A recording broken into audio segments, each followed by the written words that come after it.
In today's video, we will see how to play against Tarrasch variation e4, e6, d4, d5.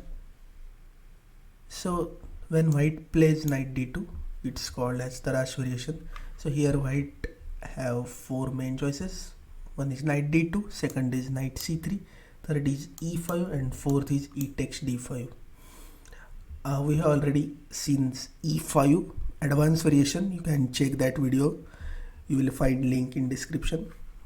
And today we will see how to play against knight d2.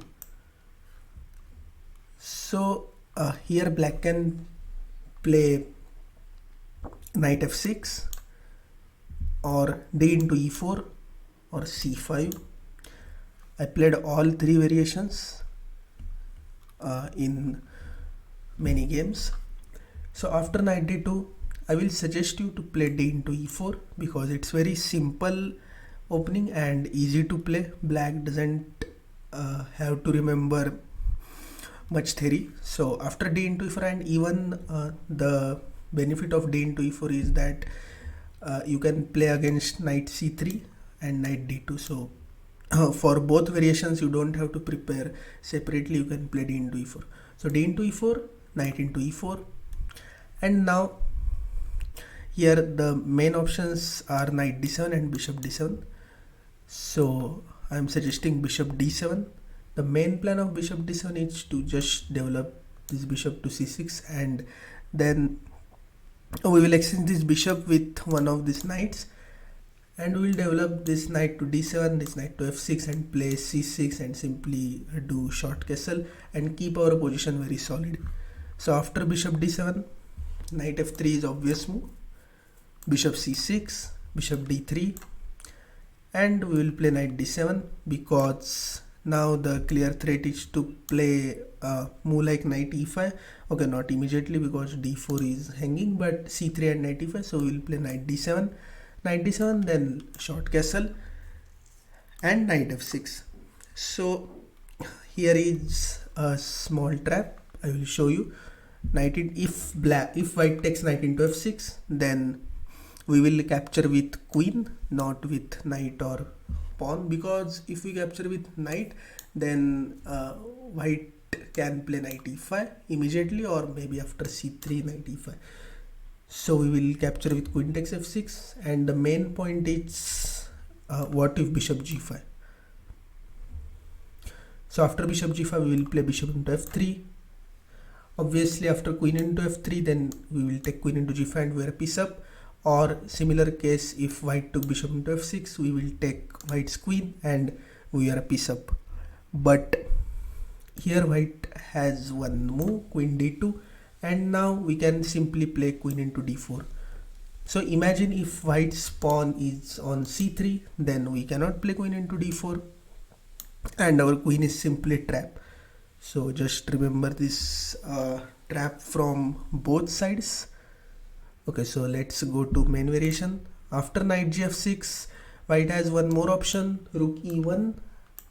So we'll simply capture knight into e4, bishop into e4, bishop into e4, rook into e4. We will attack on this rook. Then he has to go back to e1, and then we will play c5.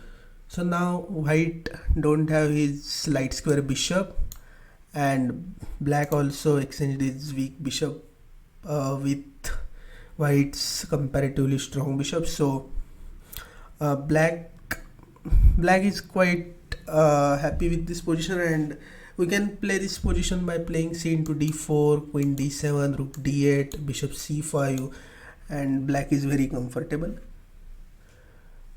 So that's why after knight gf6, white will play knight g3, which is main move, and after knight g3 we can simply develop our bishop to e7, then queen e2, and we will take bishop into f3 here. So this move is very important. We trade our light square bishop with this f3 knight. So after bishop into f3, white cannot take g into f3, white has to take queen into f3, and now b7 pawn is hanging. We will play c6 to defend b7 pawn, and now you can see the pawn structure is very solid. We have 7 pawns, white also has 7 pawn, but our pawn structure is very solid. Our knights are well connected. Bishop, queen is well placed. Okay, we are a little bit passive, but if you compare with white's position, then white has slight advantage, but it's very difficult to convert into win. And if white if white make any mistake, then black gets good chances. Then after c6, white can play rook e1, short castle, b3, which is a very typical plan, b3, c4, bishop b2, and white will try to give this pawn, and then just white will try to attack.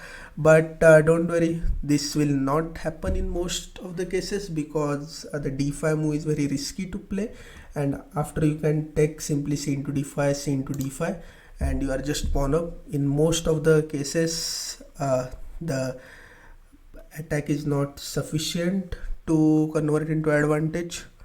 So after b3 you can play simply rook e8, bishop b2, and here bishop f8. So bishop f8 is the good way to defend all white's threat. You can just simply play g6, bishop g7, and now you can target on this d4 pawn. So the opening ends here, and this position is very comfortable.